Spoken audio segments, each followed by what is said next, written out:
તો સવારે મારા મમ્મીને ચક્કર આવતા હતા ને દેખાતું નહોતું. પછી એને હું દવાખાને લઈ ગયો. પછી દવાખાને લઈ ગયો ને તો ત્યાંથી પછી આ વિકાસ પટેલનું કીધું કે ત્યાં તમે લઈ જાઓ પ્રાઇવેટમાં. તો ત્યાંથી કે તમે હવે જુનાગઢ લઈ જાઓ. તો અમે જુનાગઢ છીએ અત્યારે હાલમાં. શું પીધું તું? શું આલ્કોહોલ પીધું હતું. ક્યાંથી લીધું? એ પાણીપુરાથી લીધું એવા વાવડ છે. હા, બીપીની તકલીફના લીધે કે થોડું થોડું દવામાં પીવાય તો એમ. આ દારૂ વેચાય બંધ થાવો છે. મારો મોટા બાપાનો છોકરો છે, અત્યારે તો વેન્ટિલેટર ઉપર છે અને એને ડ્રિંકિંગ કરેલું છે ક્રમથી રાતે. બરોબર, સવારેથી પછી કાલે સવારેથી એને પ્રોબ્લેમ ચાલુ થયો.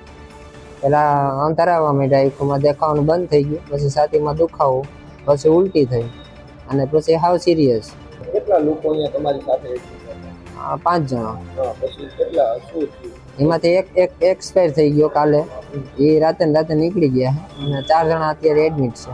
2 लोगों को प्राथमिक उपचार के बाद जो है छुट्टी दे दी गई, वो आउट ऑफ डेंजर है।